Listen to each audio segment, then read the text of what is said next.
iniciamos colocando uma reflexão. Se você tivesse a absoluta certeza de que você é o espírito imortal, o que você mudaria em sua vida?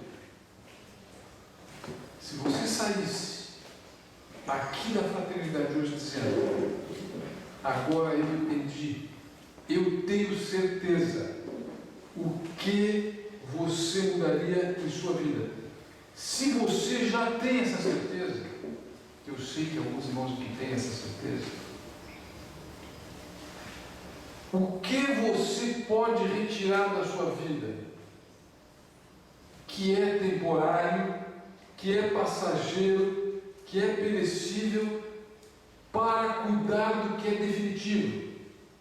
Aquela parte que é simplesmente temporária na sua vida, reduzir aquela e cuidar da riqueza definitiva, da riqueza imperecível. Porque nós nos distraímos, meus irmãos. Nós andamos distraídos pela vida e não percebemos que o que importa, aquilo que nós levamos, a riqueza que levamos, que a traça não corrói, que o ladrão não rouba e que a ferrugem não rói, nós dedicamos pouco tempo para ela. Vamos verificar. Todo o nosso estudo está baseado no Evangelho segundo o Espiritismo e no Livro dos Espíritos. E nós já iniciamos colocando esta passagem de Mateus, capítulo 16, de 1 a 13, sobre a transfiguração. A transfiguração de Jesus. Esta passagem que está no Evangelho, ela é considerada por todas as igrejas, a católica, a luterana, a evangélica, como uma passagem que comprova a imortalidade da alma. Esta passagem, vou lembrá-los. Jesus sobe o Monte Tabor com Pedro, João e Tiago. Chegando lá no alto do monte, ele se transfigura. Suas vestes ficam brancas, ficam brilhantes, sua face brilha como o sol. E ele aparece conversando, aparece conversar com ele, Moisés e Elias. Sobre o que conversavam? Sobre a volta de Jesus para o plano espiritual em Jerusalém. É sobre isso que eles conversaram. Pedro, João e Tiago se assustam ao verem os três conversando. E ao final da conversa, Jesus diz a eles: não se assustem. E outra, não digam nada para ninguém, até que o Filho do Homem tenha sido ressuscitado dos mortos. Jesus já avisa os discípulos de que algo iria acontecer e que ele voltaria. Porque ressuscitar, como vocês lembram, significa retornar, reaparecer, ressurgir. E nós na Páscoa comemoramos todos os anos, na Páscoa, a imortalidade da alma.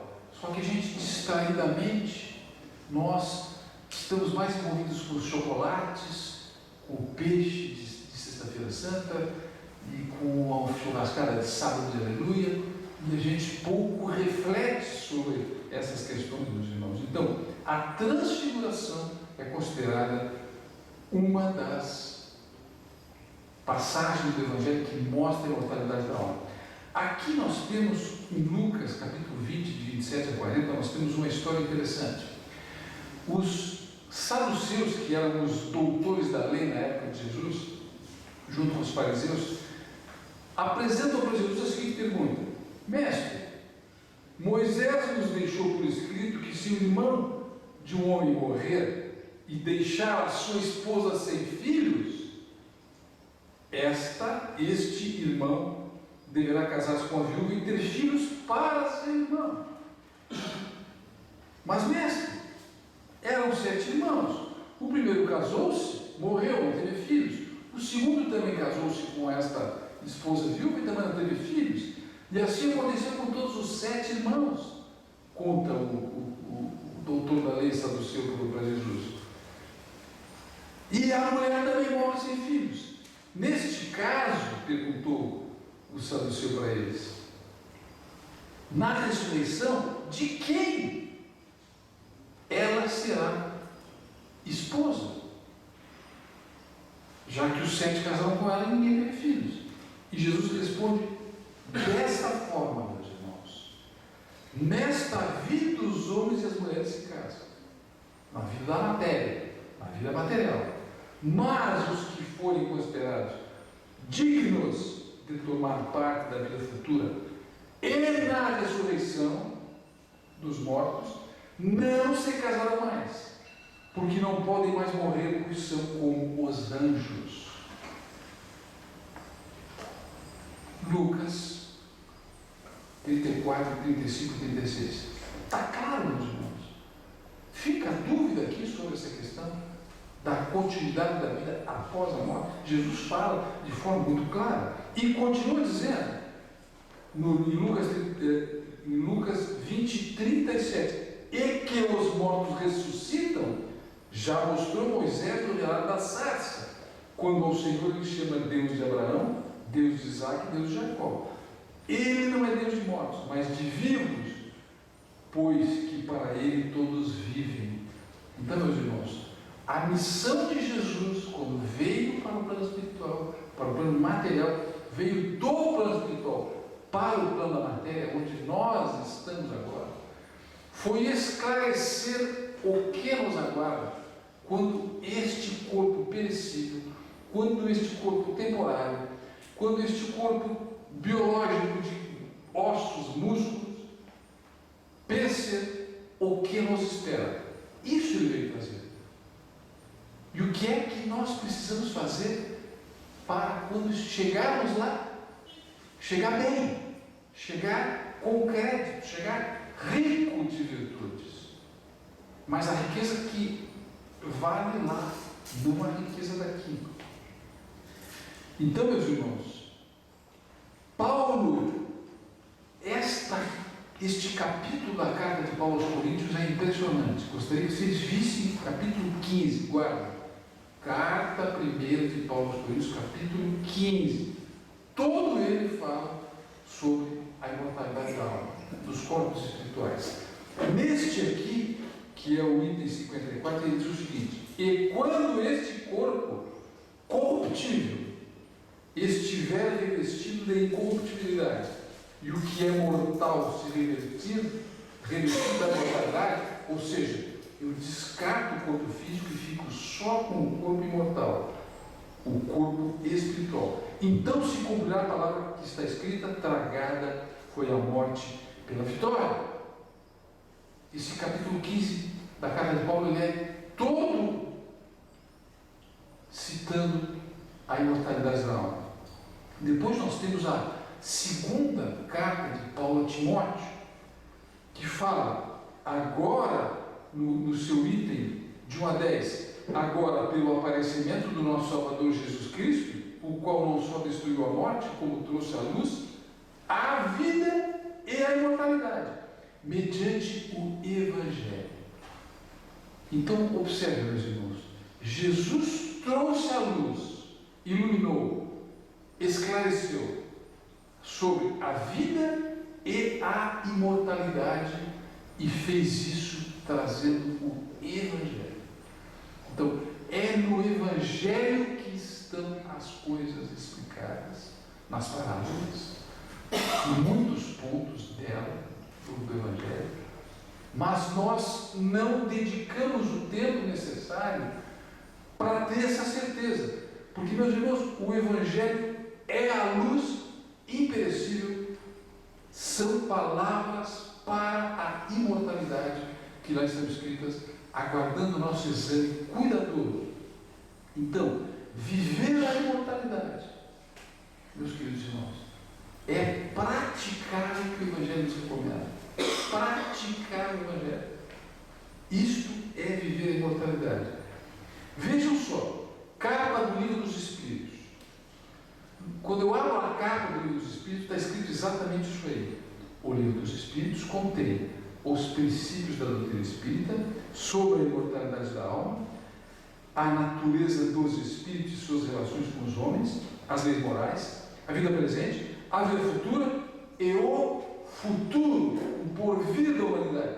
Como é a vida no plano espiritual? Segundo os ensinos dados por espíritos superiores, com o auxílio de diversos médios. Então, o livro dos Espíritos, que é o livro que fundamenta a filosofia espírita, que explica o Evangelho, porque o Espiritismo é o consolador prometido por Jesus, que vem para explicar, alargar o entendimento do Evangelho. E o tema é exatamente esse: a imortalidade da alma. Aqui no Evangelho segundo o Espiritismo, capítulo 23, 38, eu trago também uma instrução que está lá escrita, e ela diz assim: a vida espiritual é de fato a verdadeira vida.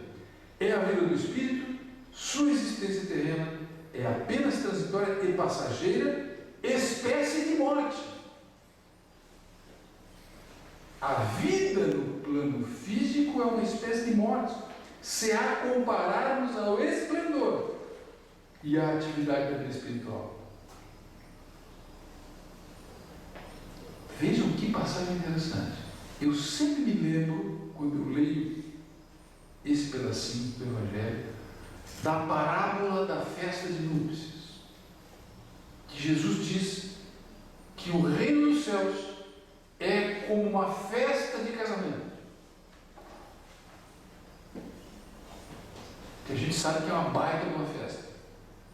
A melhor festa que a gente pode ir. Porque todo mundo está arrumado, todo mundo está bem arrumado, bem vestido. Tem baile bom, tem comida boa, tem sobremesa boa. É uma baita de uma festa. Jesus compara a vida no plano espiritual a uma festa de núpcias. Só que ele diz o seguinte: você tem que estar vestido com o traje nupcial, que são as virtudes, a bondade, a caridade, a benevolência, a tolerância, a paciência. São as riquezas que eu preciso me revestir para estar com o traje nupcial. Continuando essa passagem, o corpo é apenas uma vestimenta grosseira que reveste temporariamente o espírito, verdadeira cadeia que prende o homem à gleba terrena, da qual fica feliz em se libertar. O espírito fica feliz em se libertar do corpo físico. Surpresos? Como é que a gente age quando alguém morre da nossa família? Se desespera? Chora e diz: não, não vai, fica. O espírito está feliz da vida, porque terminou o seu tempo, concluiu a sua missão no plano físico, volta para o plano espiritual, que é o verdadeiro lar. Então, meus irmãos, vejam, eu trouxe algumas passagens dos livros sagrados que nós analisamos para fundamentar o que eu vou propor agora, porque a imortalidade da alma é um fato concreto, comprovado. O Espiritismo comprova. Jesus, no domingo de Páscoa, retira qualquer dúvida. É inquestionável a imortalidade da alma com Jesus. Então, o grande desafio da nossa vida qual é, meus irmãos? O grande desafio da vida é viver como espírito imortal. Eu sei, mas eu vivo como materialista ou como espiritualista? O mais difícil é eu me reorganizar os meus propósitos de vida, reorganizar o meu ideal de vida, os meus valores, definir um modo de viver que reflita a nossa certeza da imortalidade. Esse é o desafio. Porque a gente sai, a gente lê isso, volta para o trabalho, volta para o nosso roteiro de dia a dia e vive como se fosse um materialista. Está cheio de espírita que vive como se não acreditasse na imortalidade da alma. Gasta o seu tempo com futilidades, coisas que são temporárias, coisas que serão abandonadas quando ele partir para o plano espiritual. Serão abandonadas. São inúteis para o espírito, úteis para o corpo, mas inúteis para o espírito. E ele dedica a maior parte do seu tempo, um esforço gigantesco para manter coisas perecíveis, coisas temporárias, coisas descartáveis.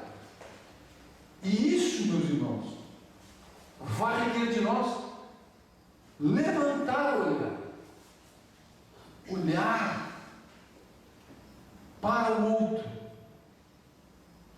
e não vislumbrar ali no outro um corpo físico, e sim um espírito imortal. Quando a gente pega um bebê no colo, a gente diz: ah, que criança linda. É um espírito imortal, talvez com mais vidas do que as suas, talvez com mais experiências do que as suas, talvez com mais virtudes do que as suas. Então veja, nós precisamos mudar o ângulo de olhar a vida e viver como quem acredita que é um espírito imortal, e não viver como quem acredita que a vida cessa, que tudo acaba na morte do corpo. Porque nós nos surpreenderemos, porque isso não vai acontecer.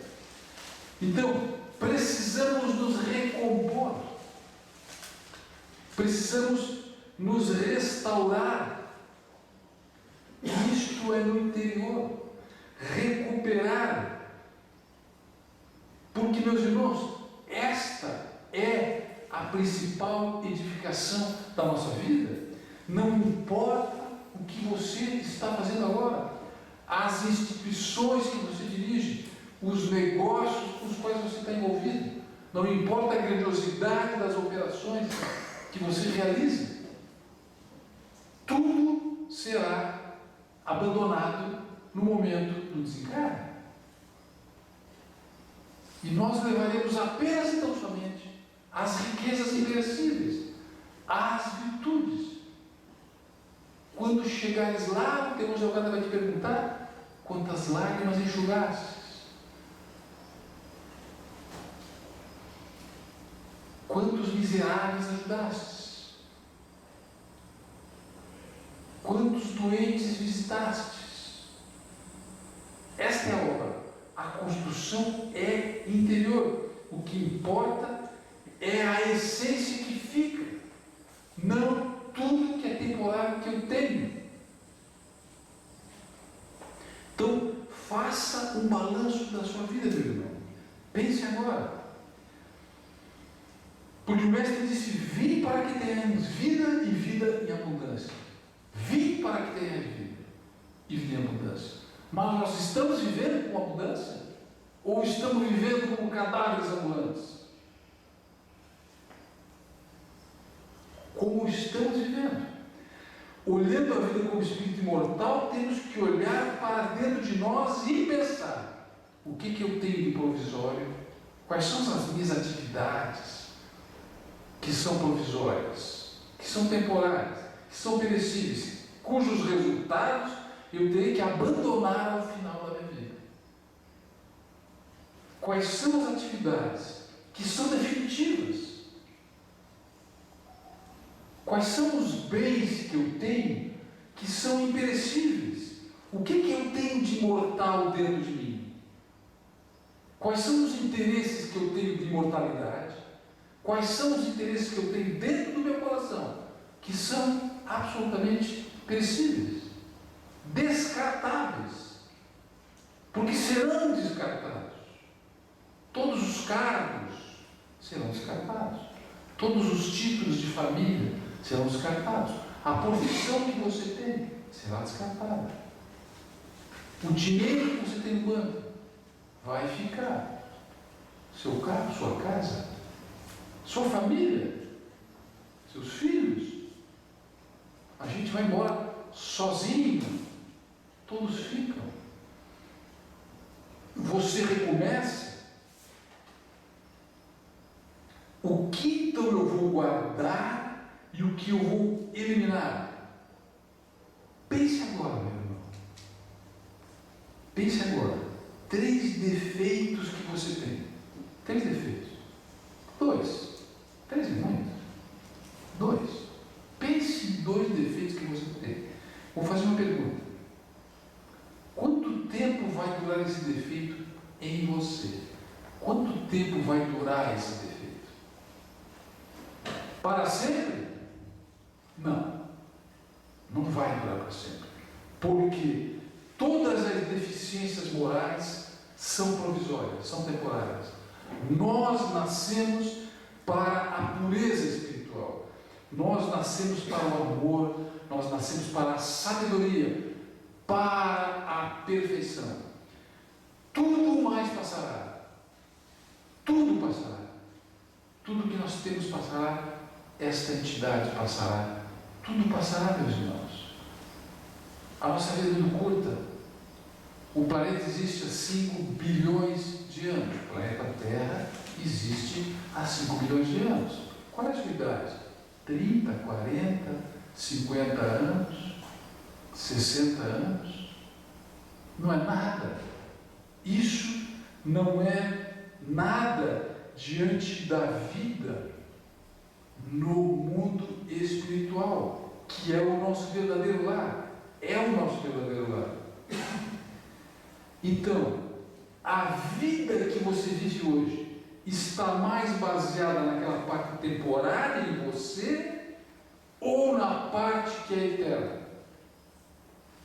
A vida que você vive hoje está mais baseada em tudo que você vai abandonar quando voltar para casa, para o lar, ou está baseada nas coisas que você vai levar, nas coisas imortais, na bondade, no relacionamento amoroso para com o próximo, no trabalho honesto, na prática da caridade. Lembra a bandeira de Kardec? Fora da caridade e não há salvação. As escolhas que você faz hoje na vida são baseadas nas suas características que vão durar para sempre, ou as escolhas que você faz são baseadas naquelas coisas que serão reformadas, naquelas escolhas que serão abandonadas porque são descartáveis? Ou as suas escolhas são baseadas naquilo que vai morrer em você? Você vive como quem vai morrer ao final da vida, ou você vive como quem ao final da vida vai comemorar que a vida terminou? Fechei esse ciclo. Graças a Deus, estou voltando para casa.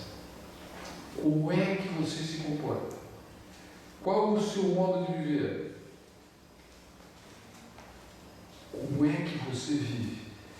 Vida em abundância é viver experiências dignas da imortalidade. Quando Jesus diz, eu vim para que tenham vida em abundância, é para que a gente tenha experiências da imortalidade. Então, viver com o espírito mortal é ressuscitar o espírito morto para a lei divina que nós temos dentro de nós. Por que o espírito morto para a lei divina? A lei divina é o Evangelho.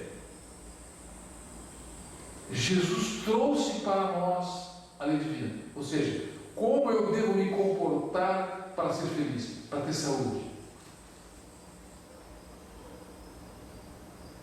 para viver em paz, para ter harmonia na hora de ir embora, voltar para lá. É o Evangelho, é a lei divina que nós precisamos entender. O que você tem feito da sua imortalidade? Você está vivo ou está morto para o seu lado imortal?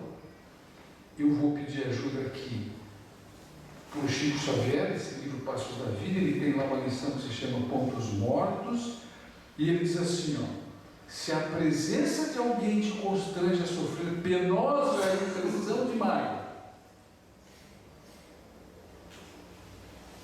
recorda que nas vibrações desequilibradas a te impelirem para a inquietude existe um ponto morto do sentimento.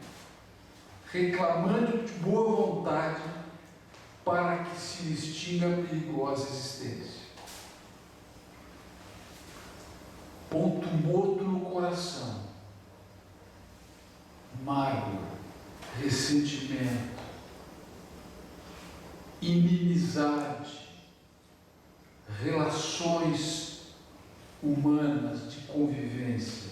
A pergunta é: por que esta relação deteriorou?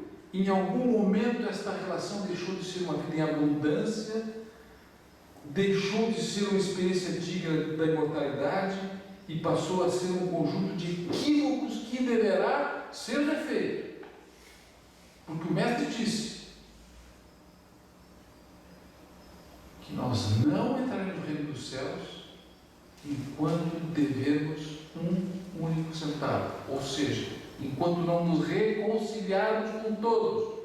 Por isso ele disse: se tens alguma diferença com teu irmão, reconcilia rápido enquanto estiveres a caminho com ele. Reconciliar-nos rápido, não perca tempo, sem demora, para que não aconteça de uma nova encarnação por causa de um único centavo, uma única dívida, Deus irmãos.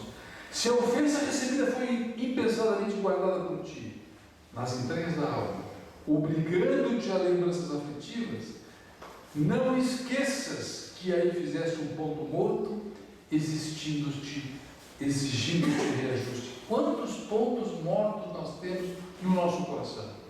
Quantos pontos mortos? Quantas mágoas? Quantos ressentimentos? Quanta intransigência? Quanta intolerância? Quanto rancor? Quanto ódio nós temos congelando o nosso coração, petrificando o nosso coração, impedindo que eu adquira experiências da imortalidade e acumulando experiências de quem vive uma única vida, de quem vive para morrer ao final da vida, enquanto é um ser imortal. Então, reconheçamos a nossa imortalidade. Qual é a recomendação do mestre? Perdão. Aqui eu tenho uma notícia boa. Ninguém vem para a Terra, que vem para a Terra permanece imune contra semelhantes núcleos de provação. Então, amargura, pesares, dissabores, desencantos, ressentimentos, são regiões traumatizadas de nossa alma que nos compete sanar, melhorar, recuperar, reajustar, usando os antisséticos da bondade, do perdão, do sacrifício e da renúncia. Antissético é material de limpeza, meus irmãos. É para fazer uma faxina completa. E estes materiais que nós precisamos utilizar para faxinar o nosso coração é a bondade, benevolência para com todos, é o perdão, é a tolerância para com os erros dos outros. Como a gente julga, né? É duro, é firme. Então, precisamos de fato tomar o Evangelho como um remédio, o antissético que precisamos utilizar para limpar a nossa alma da doença, da tristeza, da desesperança, da falta de propósito de vida, da falta de ideais. Fiquemos vigilantes contra os pontos mortos do coração, preservando a saúde moral. Como nos apressamos a defender o equilíbrio do corpo físico? Se nós tivéssemos o cuidado do nosso corpo espiritual como cuidamos do nosso corpo físico, que beleza seria! Porque os vírus que nos atacam, a nossa saúde emocional, a saúde espiritual que temos, são os vírus da agressividade, do rancor, do ódio, da antipatia, da prepotência, da rebeldia contra Deus. A gente não aceita a doença, me revolto, não tenho resignação, tenho medo, me entrego, desisto. Estas não são experiências dignas da imortalidade que somos. O remédio é o Evangelho. Meu irmão, invista sua energia em recuperar, renovar, restaurar esses pontos mortos usando os antissépticos do Evangelho. Coloquemos, meus irmãos, isto em nossa vida. E o que falta ao homem fazer então para realizar esse trabalho? Meus irmãos, precisamos nos reformar, precisamos nos transformar, nos recuperar, nos renovar, nos restaurar. Isso é o que precisamos, meus irmãos. E o programa de renovação que nós propomos é exatamente esse: estudo, oração e trabalho. Estudo, oração e trabalho. O estudo aqui na fraternidade, o estudo do Evangelho, o estudo do Espiritismo, a reflexão sobre a imortalidade, parar para pensar um pouquinho, as preces, prece-terapia, que é uma grande ferramenta que a gente esquece. Como nós deixamos a prece, isso aí não funciona muito bem. Funciona bem demais. A espiritualidade nos recomenda, a rigor, não deveríamos tomar nenhuma decisão importante, sequer, sem antes orar. Nenhuma decisão importante. Jesus disse a Pedro: devemos adquirir o hábito da oração em nossas vidas como a respiração. Isso está bem boa nova. Devemos adquirir o hábito da oração em nossas vidas como a respiração. O tempo todo está conectado no plano espiritual, porque é isso que a prece nos trabalha. E o trabalho, meus irmãos, que nós recomendamos é o trabalho espiritual. Porque o trabalho material a gente já faz, já temos essa preocupação com o trabalho material. O trabalho espiritual é construir em nós, com esforço, com renúncia, com dedicação, a fraternidade. Olhar para o outro com bondade, com tolerância. A solidariedade para com o próximo. O conhecimento da alma imortal, esse trabalho de estudar, de dedicar-se, de abrir espaço na sua agenda para o estudo, para a reflexão, para as preces. Adquirir qualidades elevadas. Como é que a gente adquire uma qualidade da tolerância? Eu sou intolerante, eu sou impaciente. Como é que eu adquiro a virtude oposta? Praticando. Eu tenho que ser tolerante com quem é intolerante comigo. Mas essa pessoa é insuportável. É a tua prova. É a tua oportunidade de aprendizado. Que a gente só vai aprender a ser tolerante com as pessoas intolerantes. Eu só vou aprender a ser paciente com as pessoas impacientes. Percebem, meus irmãos? É o esforço, a abnegação e a coragem que eu preciso ter.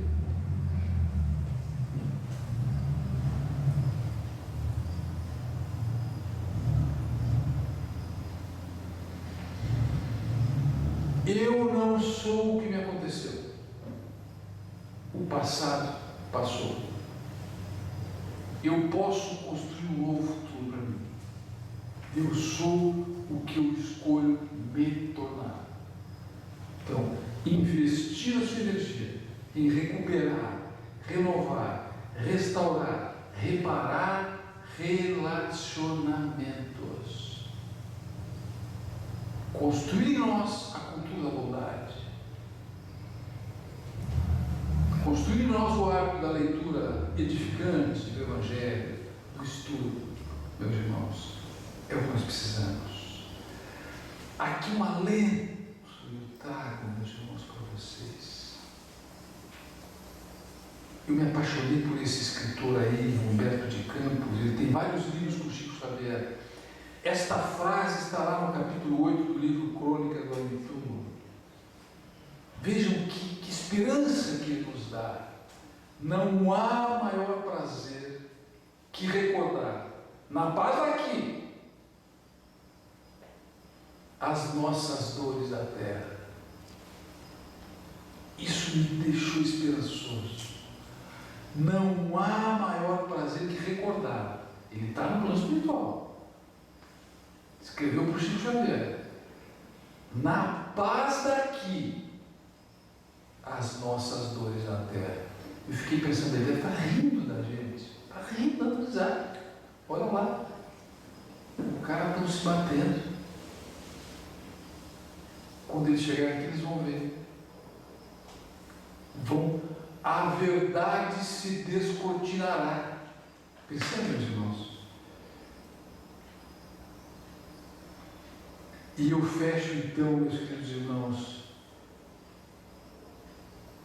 com esta belíssima passagem de João, Jesus falando para a multidão: eu vim para que tenha vida e viva em abundância. Deus é Deus dos vivos ou dos mortos.